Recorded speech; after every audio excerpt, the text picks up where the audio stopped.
So hi guys, welcome to my YouTube channel Pharma पाठशाला।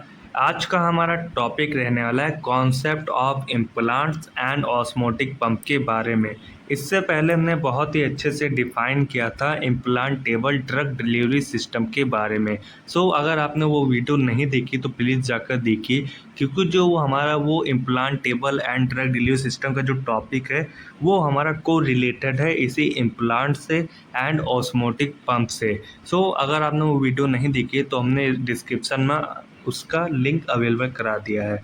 हम अपना स्टार्ट करें ये वीडियो, जो कि हमारा टॉपिक रहेगा आज का concept of implant and osmotic pump. तो इसमें हम देखें ये जो हमारा ऑस्मोटिक पंप होता है, सॉरी यहाँ पर कॉस्मेटिक हो गया है, लेकिन यहाँ पर ऑस्मोटिक पंप जो होता है वो हमारे इम्प्लांटेबल ड्रग डिलीवरी डिवाइस होते हैं, जो कि बेस होते हैं प्रिंसिपल ऑफ ऑस्मोसिस के प्रिंसिपल पर बेस होते हैं हमारे ये ऑस्मोटिक पंप, जो कि हमारे इम्प्लांटेबल ड्रग डिवाइस होते हैं। एंड ये जो हमारा ऑस्मोटिक पंप होता है ये डिलीवर करता है ड्रग को कंट्रोल रेट में एंड कांस्टेंट रेट में ड्रग को रिलीज़ करता है हमारे बॉडी के अंदर थ्रू ऑस्मोटिक पंप की मदद से। एंड ये जो हमारा होता है ऑस्मोटिक पंप, इसमें हमारे दो मेन कंपोनेंट्स होते हैं, जो कि हमारा फर्स्ट कंपोनेंट हो जाएगा ड्रग रिजर्वायर एंड सेकंड होगा हमारा ऑस्मोटिक इंजन। इसमें जो हमारा ड्रग रिजर्वायर होता है इसमें हमारा एक कंपार्टमेंट होता है जो कि होल्ड करता है हमारे पूरे ड्रग को एंड इस ड्रग को डिलीवर करता है, ये हमारा ड्रग रिजर्वायर। एंड ये जो हमारा ड्रग रिजर्वायर होता है ये सराउंडिंग होता है, मीन टिपिकली सराउंडिंग होता है बाई सेमी परमेबल मेम्ब्रेन से। यहाँ पर स्ट्रक्चर के माध्यम से समझे तो ये जो होता है हमारा एक कंपार्टमेंट होता है, ये जो आपको दिख रहा है ये होता है हमारा कंपार्टमेंट होता है, जो कि होल्ड किए रहता है हमारे ड्रग के सॉल्यूशन को, या तो कह सकते हैं टेस्ट सॉल्यूशन के यू कंटेन किए रहता है। एंड ये जो हमारा सॉल्यूशन होता है या रिजर्वायर जो होता है ये हमारे टिपिकली सराउंडेड होते हैं बाय सेमी परमेबल मेम्ब्रेन से, जो कि हमारे ड्रग को बहुत ही स्लोली हमारे ड्रग को रिलीज़ कराने में मदद करता है। एंड इसमें हम सेकेंड कंपोनेंट में आए, जो कि रहेगा हमारा ऑस्मोटिक इंजन। ये जो हमारा ऑस्मोटिक इंजन होता है ये जनरेट करता है बम्पिंग एक्टिंग को। ये जो हमारा बम्पिंग एक्टिंग होता है ये हमारा मूवमेंट होता है, जो कि हमारे ड्रग को बाहर निकालने में मदद करता है। एंड ये जो हमारा ऑस्मोटिक इंजन होता है ये भी बना हुआ होता है हमारे ऑस्मोटिक कोर से बना हुआ होता है हमारा ये ऑस्मोटिक इंजन। एंड इसमें हम नेक्स्ट देखेंगे ऑपरेटर्स के बारे में एंड इक्विपमेंट के बारे में, कौन कौन से इक्विपमेंट होते हैं हमारे ऑस्मोटिक पंप के, जो कि एग्ज़ाम के पॉइंट ऑफ व्यू से बहुत ही इम्पॉर्टेंट होता है। हर साल इस ऑस्मोटिक पंप को या तो आपका concept of implants and osmotic pump के नाम से ये क्वेश्चन एवरी ईयर पूछा जाता है, जो कि एग्ज़ाम के पॉइंट ऑफ व्यू से बहुत ही इम्पॉर्टेंट होता है। तो इसमें हमारा इक्विपमेंट हो जाएगा एलजेट ऑस्मोटिक पंप, जो कि होता है इक्विपमेंट हमारे ऑस्मोटिक पंप का ये होता है हमारा स्ट्रक्चर या तो इक्विपमेंट। यहाँ पर हमारा स्ट्रक्चर दिया गया है ऑस्मोटिक पंप का, जो कि इस प्रकार से स्ट्रक्चर होता है हमारे एलजेट ऑस्मोटिक पंप का। यहाँ पर स्ट्रक्चर में थोड़ा हम देख लें कि इसमें जो हमारा होता है ये जो आपको दिख रहा है ये होता है हमारा टेस्ट सॉल्यूशन यहाँ पर प्रेजेंट होता है। एंड इसी टेस्ट सॉल्यूशन के बाद हमारा होता है इम्परमेबल मेम्ब्रेन। ये जो हमारा सॉल्यूशन होता है इसी इम्परमेबल रिजर्वायर से ये चारों ओर से घिरा रहता है। देन इस रिजर्वायर के ऊपर हमारा ऑस्मोटिक लेयर होता है, जो कि मूवमेंट प्रोवाइड करता है। एंड देन ऑस्मोटिक लेयर के बाद हमारा होता है सेमी परमेबल मेम्ब्रेन होता है, जो कि हमारे इसी सॉल्यूशन को चारों ओर से घेरा हुआ होता है। देन हमारा यहाँ पर आ जाता है फ्लो मॉड्यूलेटर। ये जो हमारे फ्लो मॉड्यूलेटर होते हैं ये रेगुलेट करते हैं हमारे टेस्ट सॉल्यूशन को कि किस रेट में हमारा जो ड्रग है वो रिलीज़ हो हमारे ऑस्मोटिक पंप से। एंड यहाँ पर होता है हमारा एग्जिट पोर्ट होता है, जो कि लास्ट पार्ट होता है हमारे ऑस्मोटिक इक्विपमेंट का, जो कि हमारे ड्रग को रिलीज़ करता है हमारे बॉडी के अंदर at control rate and constant rate में। एंड इसमें हम नेक्स्ट देखेंगे इसके वर्किंग एंड प्रिंसिपल के बारे में। तो इसमें हमारा हो जाएगा ऑस्मोटिक के प्रिंसिपल के बारे में एंड वर्किंग के बारे में, जो कि दोनों सेम ही होते हैं। अगर आपको एग्ज़ाम में पूछ दिया जाता है define about the working of osmotic pump, तो आपको भी यही लिखना है। एंड अगर क्वेश्चन ये भी पूछ लिया जाए कि define about principle of osmotic pump, तो इसमें आपको सिंपली तो ऑस्मोटिक पंप का पूरा जो डिफाइन किया है मैंने उसे लिखना है। एंड देन आपको ये पूरा स्ट्रक्चर बनाना है। देन इसके बाद ये पूरा प्रिंसिपल इसे पूरा लिखना है। Then advantages of osmotic pump, then disadvantages आपको लिख देना है। ना हम इसके वर्किंग या प्रिंसिपल के में देखें कि किस प्रकार से हमारा ये ऑस्मोटिक पंप काम करता है। एंड हम इसके वर्किंग के बारे में देखें तो इसमें हमारा वर्किंग हो जाता है जो हमारे ऑस्मोटिक पंप होते हैं। फर्स्टली तो इसे इम्प्लांट किया जाता है, हमारे बॉडी के अंदर इम्प्लांट किया जाता है। देन जब इम्प्लांट कर लिया जाता है हमारे ऑस्मोटिक पंप हमारे बॉडी के अंदर, देन हमारे जो बॉडी के जो टिश्यू होते हैं उसमें जो वाटर रिलीज़ करते हैं हमारे टिश्यू की बॉडी, वो हमारे इस ऑस्मोटिक कोर के रास्ते से हमारे ऑस्मोटिक पंप में जाते हैं। देन पास हो जाते हैं हमारे सेमी परमेबल मेम्ब्रेन से। मीन जब हम इस इम्प्लांटेबल ऑस्मोटिक पंप को अपने बॉडी के अंदर इम्प्लांट कराते हैं, देन हमारे जो बॉडी के टिश्यू में जो वाटर रहता है वो वाटर हमारे ऑस्मोटिक पंप के अंदर चले जाते हैं थ्रू ऑस्मोटिक कोर की मदद से। एंड सेमी परमेबल मेम्ब्रेन के रास्ते से हमारे ऑस्मोटिक पंप में इंटर कर जाते हैं।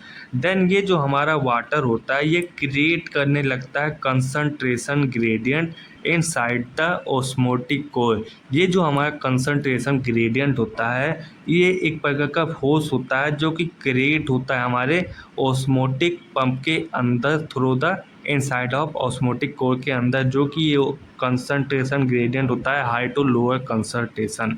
एंड ये जो हमारा कंसंट्रेशन ग्रेडियंट होता है ये लीड करने लगता है inward flow of water. Inward flow water mean इसमें जो वाटर चला जाता है ऑस्मोटिक कोर के अंदर वो फोर्स करने लगता है कि उसमें जो वाटर हो वो बाहर निकल जाए, ऑस्मोटिक पंप के बाहर से निकल जाए। देन हमारा जो ये वाटर रहता है ये इंटर कर जाता है हमारे ऑस्मोटिक कोर में पहुंच जाता है, जिससे क्या होता है जो ये हमारा ऑस्मोटिक एजेंट होता है वो डिज़ोल्व हो जाता है हमारे वाटर के साथ में। एंड इसका जो वॉल्यूम होता है वो इंक्रीज़ होने लगता है हमारे ऑस्मोटिक कोर में। एंड प्रेशर भी बहुत ज़्यादा इंक्रीज़ होने लगता है हमारे ऑस्मोटिक कोर में। ये आप कंफ्यूज ना होइएगा कि जो हमारा ऑस्मोटिक कोर होता है ये हमारे ऑस्मोटिक पंप के ही अंदर रहता है जो कि कंपोनेंट होता है, ये कंफ्यूज ना होइएगा। एंड ये जो हमारा होता है ऑस्मोटिक कोर, जब इसके अंदर बहुत ही ज़्यादा increase high pressure force generate हो जाता है तो इसमें जो हमारे ऑस्मोटिक कोर के अंदर जो ड्रग के सॉल्यूशन होते हैं वो हमारे पास आउट होने लगते हैं, ड्रग रिजर्वायर से बाहर निकलने लगते हैं through the delivery orifice at a control rate में। मीन जब हमारे ऑस्मोटिक कोर के अंदर बहुत ही ज़्यादा हाई प्रेशर जनरेट होने लगता है तो उसमें जो हमारे एक्टिव इंग्रेडिएंट या ड्रग के जो सॉल्यूशन होते हैं वो निकलने लगते हैं हमारे ड्रग रिजर्वायर से कंट्रोल रेट में थ्रू द ओरिफिस के रास्ते से। एंड इसी ओरिफिस में हमारा एक प्रकार का यहाँ पर ड्रग डिलीवरी लगा हुआ होता है जो कि एडजस्ट करता है हमारे सेमी परमेबल मेम्ब्रेन के साइज को, या तो कह सकते हैं हमारा जो ये ड्रग रिलीज़ होता है उसे हम कंट्रोल कर सकते हैं bye adjusting semi permeable membrane के साइज को एडजस्ट करके इस ड्रग को रिलीज़ करने में मदद कर सकते हैं, जो कि हमारा बहुत ही बेहतरीन ये हो जाता है वर्किंग एंड प्रिंसिपल्स। सो इसमें हमारा वर्किंग एंड प्रिंसिपल हो गया है। इसमें हम नेक्स्ट देखेंगे advantages of osmotic pump and limitation of osmotic pump कि कौन कौन से एडवांटेजेस होते हैं हमारे ऑस्मोटिक पंप के एंड लिमिटेशन क्या होता है हमारे ऑस्मोटिक पंप का। तो इसमें हमारा एडवांटेजेस हो जाएगा ऑस्मोटिक पंप में। फर्स्ट होगा इसमें हमारा advantages control delivery over a long period. Mean ये जो हमारा ड्रग होता है या ऑस्मोटिक पंप होता है, ये बहुत ही लंबे समय तक हमारे ड्रग को रिलीज़ करता रहता है। एंड इसमें क्या होता है, इसका जो फ्रीक्वेंसी होता है वो बहुत ही कम होता है। मेन जो डोज फ्रीक्वेंसी होता है इस ऑस्मोटिक पंप का, ये बहुत ही कम होता है।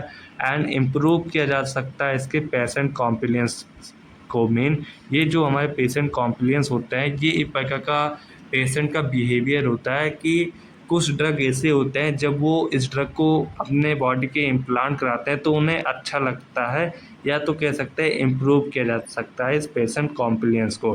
एंड इसमें हमारा फोर्थ एडवांटेजेस हो जाएगा जो कि रहता है avoid fluctuation it's in blood concentration and maintain therapeutic index.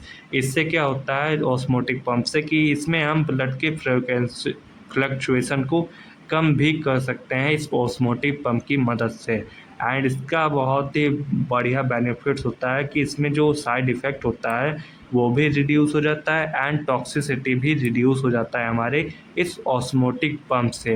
And इसमें हमारा सेकंड टॉपिक होगा जो कि रहेगा हमारा limitation of osmotic pump. Osmotic pump में लिमिटेशन यही होती है कि हमें इसे इम्प्लांट कराने के लिए हमें सर्जरी की रिक्वायरमेंट पड़ती है। एंड इसमें जो हमारा ड्रग डिलीवरी का रेट होता है उसे हम एडजस्ट भी कर सकते हैं, जब हम इसे इम्प्लांट करने के बाद भी हम इसे एडजस्ट कर सकते हैं इसके ड्रग के रिलीज़ को।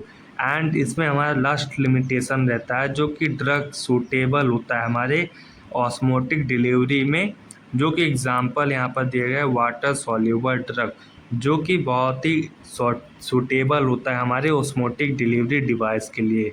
सो इस आज का हमारा ये हो गया है ऑस्मोटिक पंप। इसमें हमारा एक और टॉपिक रह जा रहा है जो कि है हमारा इसी इम्प्लांट से ही रिलेटेड है, जो कि रहेगा hydrodynamic pressure active drug delivery system. जो कि ये हमारे डिवाइस होते हैं, इम्प्लांटेशन के ही डिवाइस होते हैं, जो कि इस क्वेश्चन को 2 नंबर में पूछा जाता है।